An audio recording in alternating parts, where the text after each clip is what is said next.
Boa tarde, Franciele. Boa tarde. Hoje eu e a professora Dayana, nós vamos dar início à sua apresentação de TCC. Tá, Pode ficar à vontade. Tá, obrigada, gente. Bom, meu tema, então, é a atuação do enfermeiro nos cuidados paliativos em oncologia pediátrica. Minha orientadora foi a Ana Paula dos Santos. O trabalho, a apresentação está estruturada em introdução, objetivos, metodologia, revisão de literatura, que é pontuando os objetivos do trabalho e as considerações finais. Começar introduzindo, então, a apresentação falando um pouquinho do câncer e a relação dele nos cuidados paliativos, né? O câncer, ele nada mais é que um crescimento desordenado de células anormais no organismo. Ele pode estar invadindo o sistema sanguíneo, tecidos de sustentação, órgãos, enfim. E ele tem uma relação com cuidados paliativos que nem sempre o paciente evolui bem a terapêutica do câncer, apesar de existir diversos tratamentos, quimioterapia, radioterapia, às vezes o paciente não evolui bem e entra nos cuidados que a gente chama de paliativo, né? O cuidado paliativo, o objetivo dele é fazer com que a pessoa tenha um fim de vida digno, né? Que visa amenizar a dor e visa dar conforto para o paciente, né? Esse tema eu achei muito importante, ele tem números, assim, bem interessantes. No Brasil, até os 19 anos, né, de 0 a 19 anos, é a segunda maior causa de óbito no Brasil. E por isso que eu acho que é muito importante a atuação do enfermeiro nessa área da pediatria, porque é um enfermeiro que está a maior parte do tempo com o paciente, é ele que é a porta de entrada, que faz a administração de medicamento. Então, o enfermeiro tem que estar muito bem capacitado e treinado para atuar com o paciente nessa condição. E aí, o problema, né, que eu levantei seria quais são as melhores condutas realizadas a critério do enfermeiro frente à criança oncológica em cuidados paliativos. Então, o que é o melhor cuidado? O que é a conduta que o enfermeiro tem que tomar frente à criança ou adolescente, né, que tem câncer e está nessa fase paliativa? Objetivo do trabalho, o objetivo geral, respondendo o problema, né, da pesquisa, é analisar quais são as melhores condutas prestadas pelo enfermeiro nos cuidados paliativos frente à criança com diagnóstico de câncer, e os objetivos específicos, apontar os instrumentos utilizados para avaliar e mensurar a dor da criança oncológica. Então, por que eu falei de dor? A dor é um sintoma mais comum e mais temido frente a essa doença, né? Então, acho interessante a gente saber identificar a dor, mensurar, para a gente poder traçar um plano de cuidados e aliviar essa dor. E aí entra o segundo objetivo, que é descrever as práticas utilizadas pelo enfermeiro no alívio da dor. Então, nada mais que o objetivo é identificar, mensurar essa dor e aliviar a dor que esse paciente está sentindo. E, além disso, compreender os cuidados paliativos prestados pelo enfermeiro à criança oncológica no aspecto físico e psicológico.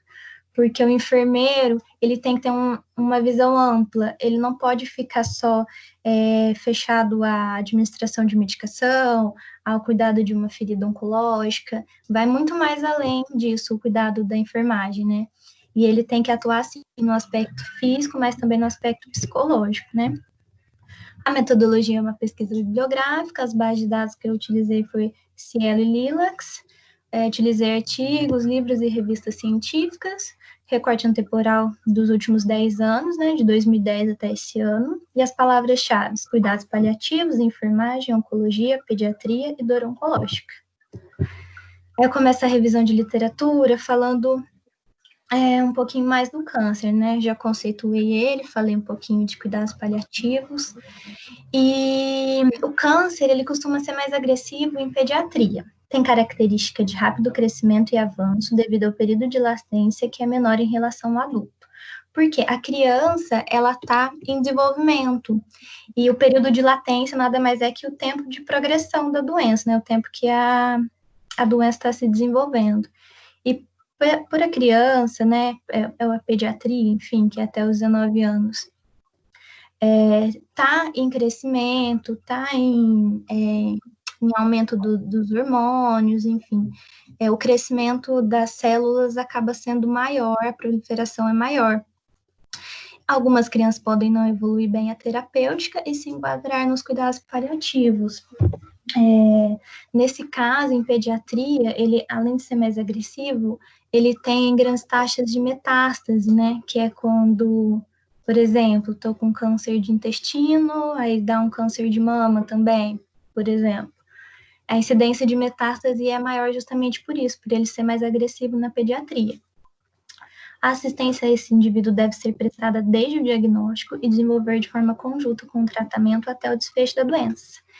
E aí que é o que eu achei, assim, de falho na questão da assistência de cuidados paliativos, porque geralmente a assistência acaba sendo prestada no final, quando já está numa fase bem ruim da doença. E, na verdade, o cuidado paliativo tem que ser prestado desde o diagnóstico e desenvolver de forma conjunta junto com a equipe multidisciplinar, né, junto com o fisioterapeuta, com o médico, com o psicólogo, e desenvolver até o final da doença, para a gente já preparar a família, já preparar esse paciente para tudo que possa estar acontecendo, né, durante o tratamento. E aí eu falei da dor, porque, como eu disse, é o sintoma mais comum e mais temido. Ela é considerada o quinto sinal vital, então sempre tem que estar checando, tem que estar avaliando a dor, junto com pressão, junto com frequência cardíaca, respiratória, temperatura. Aí eu peguei esses dados do INCA. 80% dos pacientes oncológicos sofrem com dor mediante o câncer em progressão. Na pediatria, 78% quando é feito o diagnóstico, então logo no início da doença, 25% a 58% durante o tratamento. Eu acredito que essa taxa cai um pouco em relação ao início da doença, justamente por conta do tratamento, por estar fazendo uso de medicação, geralmente está internado, né? E 90% é na fase terminal da doença. Então, 90% dos pacientes têm dor na fase terminal, nessa fase, né, de fim de tratamento. E aí, 80% a 90% dos casos poderiam ser evitados. Então, 90% tem dor e 80% a 90% poderia ser evitado dessa dor, entendeu?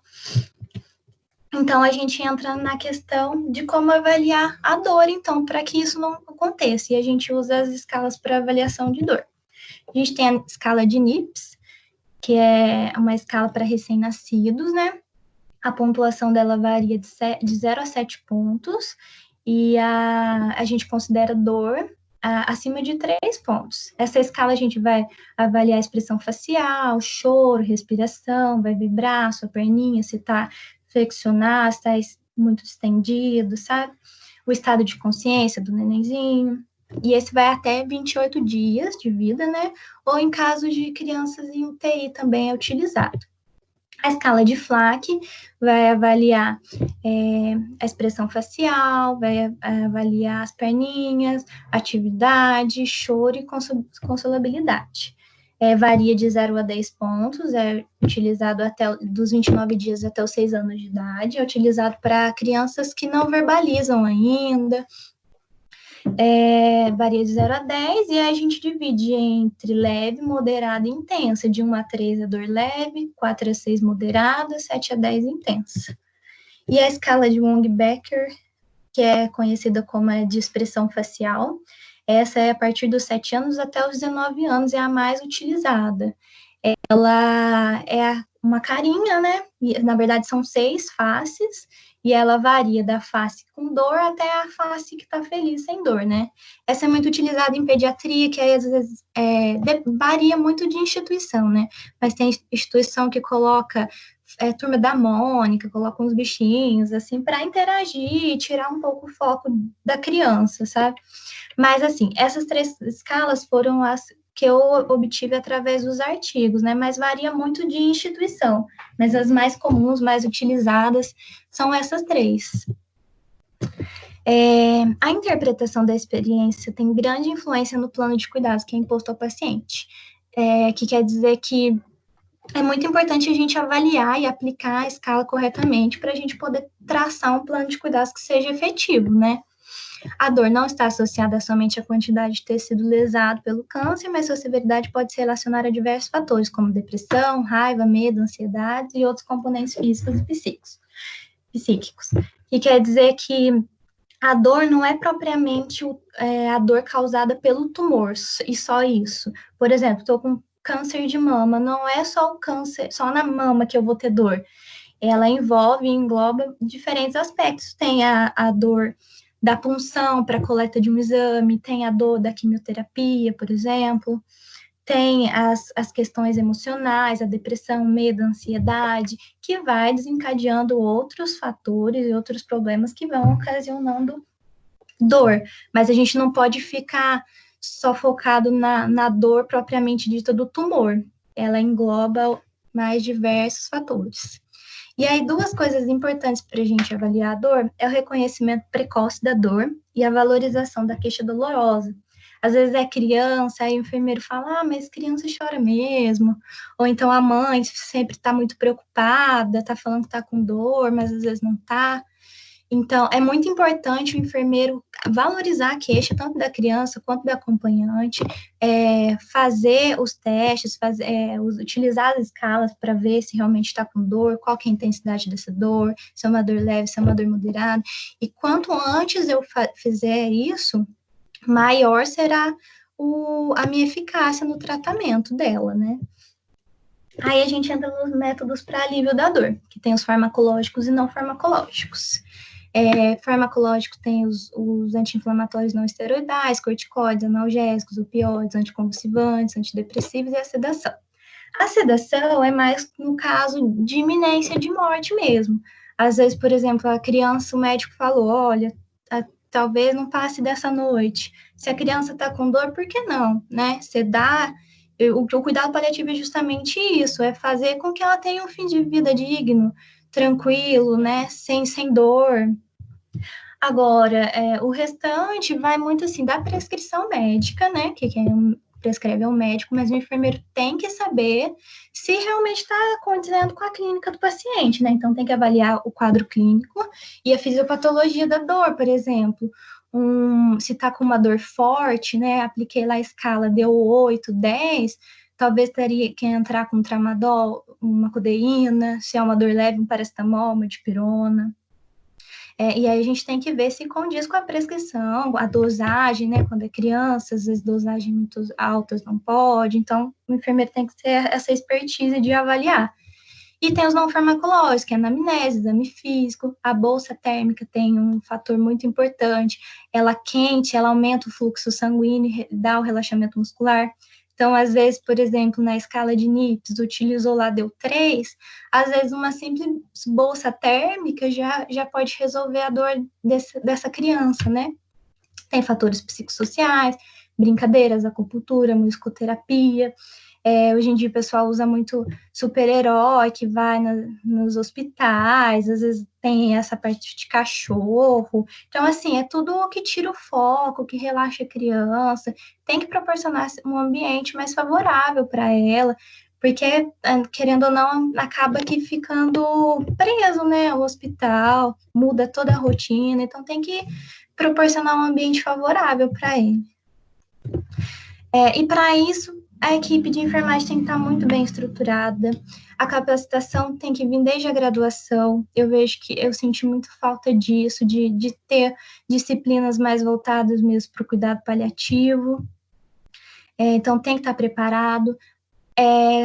A gente vê que tem muito desinteresse, eu esqueci o autor que citou, mas tem um autor que fala que tem muito desinteresse sobre esse tema, então a gente tem que qualificar a equipe, o enfermeiro na hora de recrutar tem que selecionar uma pessoa capacitada que realmente tenha gosto pelo tema, né, pela área, tem que trabalhar o emocional, o psicológico, né? Como a gente vai abordar, falar para um paciente de luto se eu estou chorando ali, né?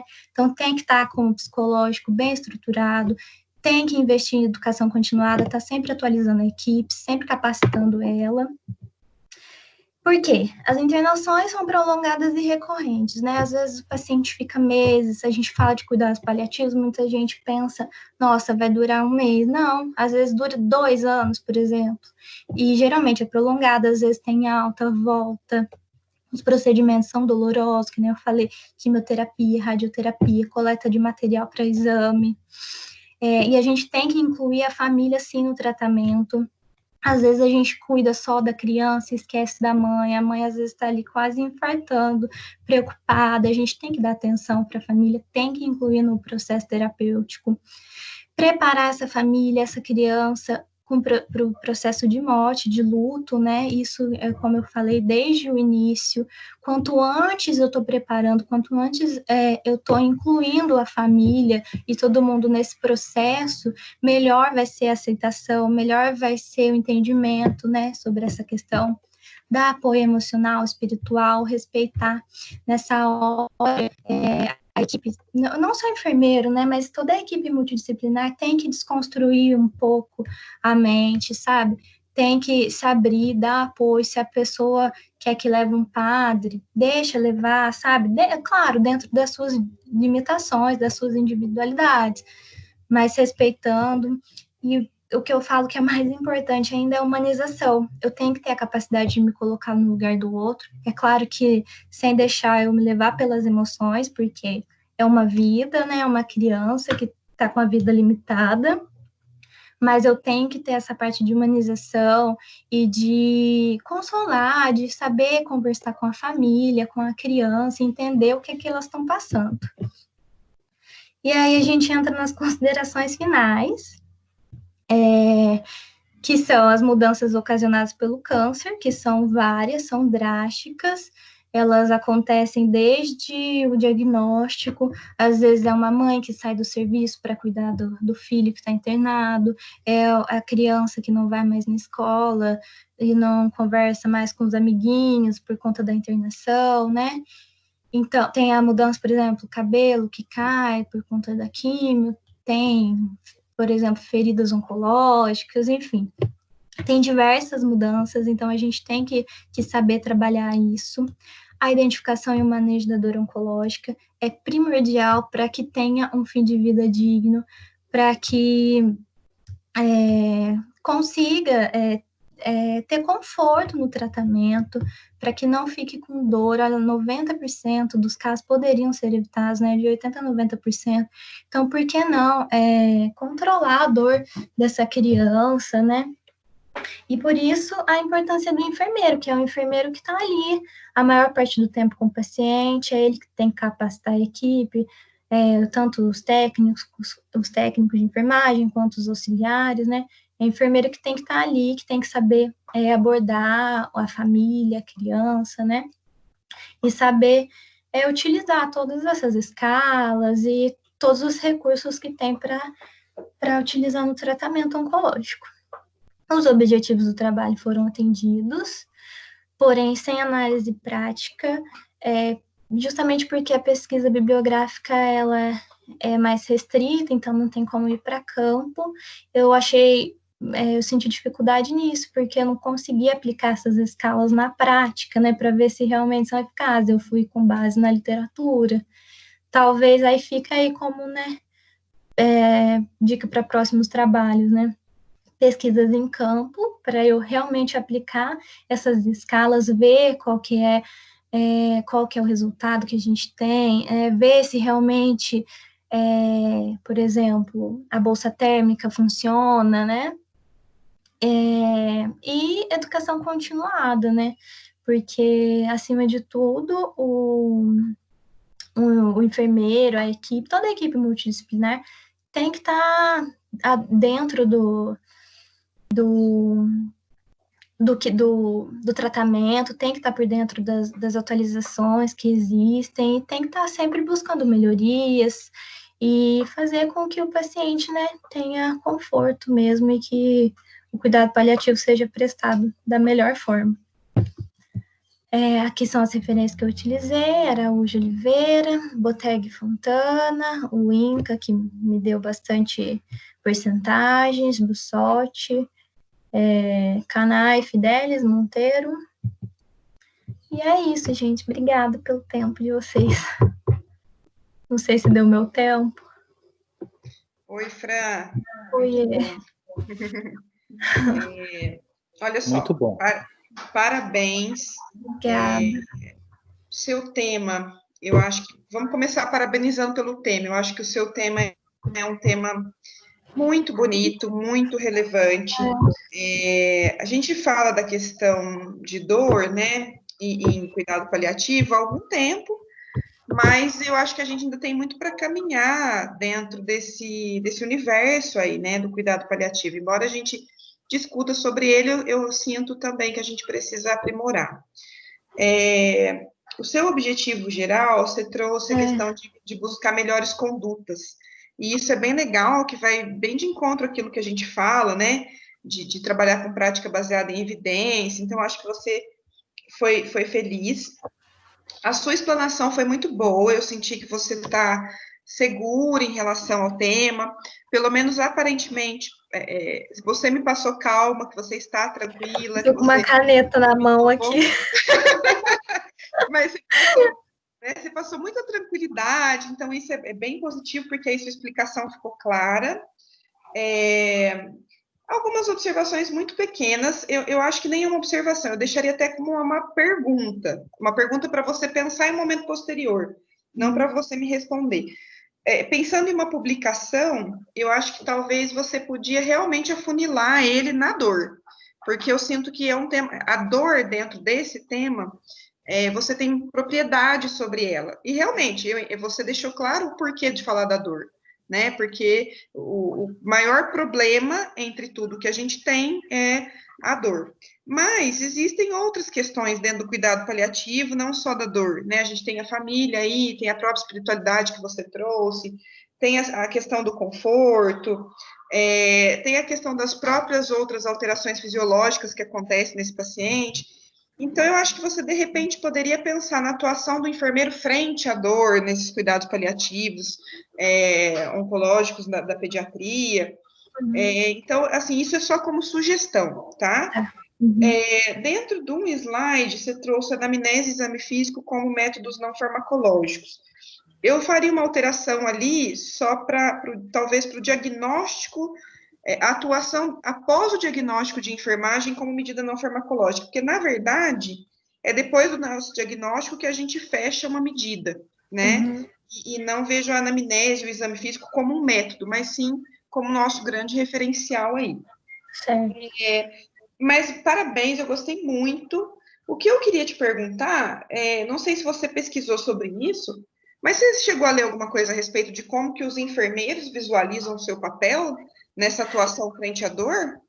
Então, eu nem foquei muito nisso, mas muito artigo fala que eles têm muita dificuldade de conversar com o paciente e que eles deixam para inserir o cuidado paliativo justamente mais no final do tratamento, quando a criança já está com uma metástase, por exemplo. E aí, isso que eu achei que é a maior falha. Esse ano mesmo eu fui num simpósio que teve aqui sobre cuidados paliativos, e o diretor do Instituto Paliar falou muito sobre inserir o cuidado paliativo logo no começo, e como eu encontrei aqui nos artigos. Porque quanto antes eu estou preparando o paciente, a família, maior é a aceitação. Porque chega no final, os pais, a família não quer aceitar. Mas como assim parar de fazer esses procedimentos? Mas não tem 1%, né? E é uma criança, é uma vida, realmente, a gente entende, né? E aí o enfermeiro sente muito esse impasse de não saber a hora certa de iniciar esse tratamento, de não saber como conversar, ou de treinar a equipe. Então, essa aqui foi a dificuldade que eu li que eles encontraram. Às vezes, eles também não sabem aplicar a escala, não sabem qual que é a faixa etária, qual que é a escala que utiliza, falta muito protocolo, sabe? Porque, assim, eu citei essas 3, mas eu achei outros artigos que, por exemplo, trocava a de FLAC por uma outra lá que é bem parecida, sabe? Tá. Vai muito de instituição, mas falta protocolo, né? Entendi. Ótimo, parabéns. Tarcísio, fica à vontade. Obrigado, Daiane. Bom, Franciele, deixa eu ligar minha câmera aqui, né? Bom, Franciele, eu gostei muito, muito mesmo do seu trabalho. Eu também acho um tema relevante e, à medida que eu for comentando, eu vou fazendo algumas considerações antes de perguntar. Eu achei o tema relevante, principalmente porque você, né, se focou também apenas numa comunidade, que é a pediatria. Né? Não generalizou um tema também que é muito estudado, mas ele nunca perde a sua relevância. E principalmente, né, na variável da dor, que, né, a dor, né, sempre é desafiadora por ser subjetiva, mas hoje em dia nós temos como, de repente, estarmos trabalhando com ela. E foi o que você trouxe, porque como no início da apresentação eu falei assim, meu Deus, o que é que ela vai trazer de novo nos cuidados paliativos também, né? E você trouxe as escalas, e o que eu gostei muito nas escalas, porque eu trabalho com instrumentos de avaliação. Eu gosto muito de instrumentos de avaliação. Eu falei, e você mostrou que dominou as escalas, assim, sabe? Você não procurou fazer somente uma revisão, né, sistemática, você se aprofundou enquanto acadêmica e futura profissional. Então, isso me chamou atenção, gostei muito. Uma coisa que eu gostaria né, de falar para você, que eu acho que você procurou apenas em 2 plataformas, você poderia ter abrangido mais um pouquinho, né? Daí, de repente, você poderia ter talvez não mudasse muita coisa, mas referências maiores, algumas escalas, de repente, novas, que você usou Cielo e a Lilacs, poderia ter trabalhado com a PubMed, a Sinahal e a Embase também, mas não tem problema nenhum. Tá. Né? E agora, chega na parte que eu gostaria de conversar com você. Essas escalas, porque nós sabemos que as escalas, principalmente aquelas que são estrangeiras, elas, para nós utilizarmos em determinada comunidade, elas devem ser validadas. Elas têm validação aqui no Brasil? Eu pergunto porque eu vou te fazer uma sugestão em seguida. Você sabe se elas são validadas no Brasil? A NIPS e a FLAC, né?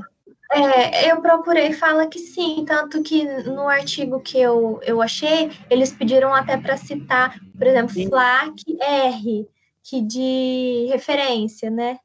Que eles fazem, mas são validadas sim.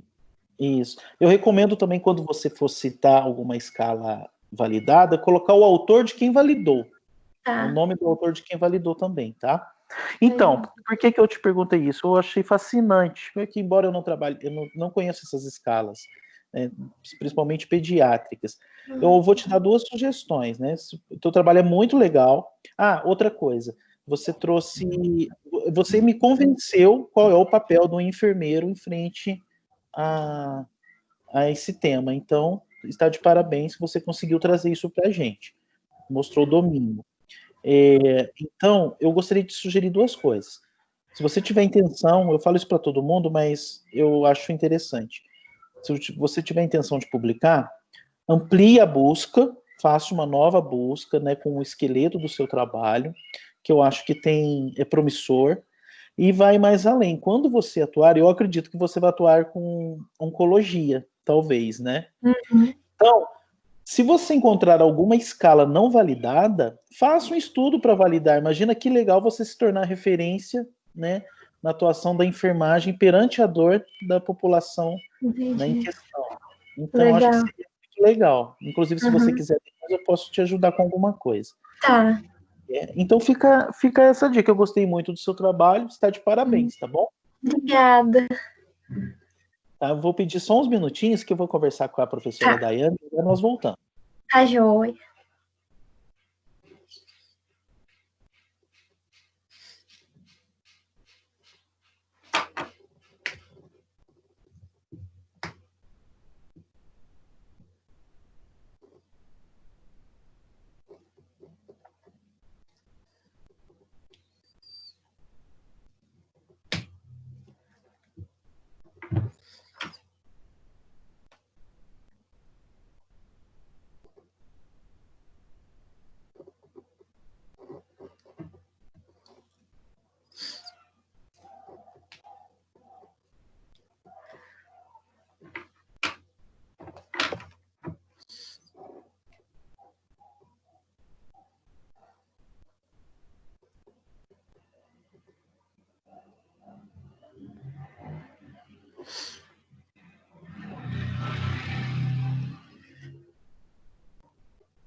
Franciele. Eu vou compartilhar aqui, que eu vou ler a ata para você, tá bom? Só um minutinho. Bom. Tá visualizando? Tô. Tá. Ata de defesa pública de TCC, aos 17 dias de junho de 2020, na apresentação online via plataforma Teams Microsoft da Faculdade Pitágoras de Poços de Caldas, reuniram os professores da banca examinadora abaixo relacionados para a defesa oral do TCC intitulado Atuação do enfermeiro nos cuidados paliativos em oncologia pediátrica, sob responsabilidade da discente Franciele Diniz Tibúrcio, apresentado das 15 às 3h30, com um conceito final de 3.800 pontos. Poços de Caldas, 17 de junho de 2020. Posso falar uma coisa que eu vi? Sim, é que pode. Ali no professor tá trocado, ó, tá professora Tarcísio e professor Dayana. Obrigado. Eu corrijo isso depois. Tá obrigado, Franciele. Gente, muito obrigada. Desculpa qualquer coisa aí. Obrigada. Parabéns. Parabéns. Obrigada, gente. Tchau, tchau. Beijo. Beijo. Ô, Dai. Oi. Peraí, só um minutinho. Deixa ela sair.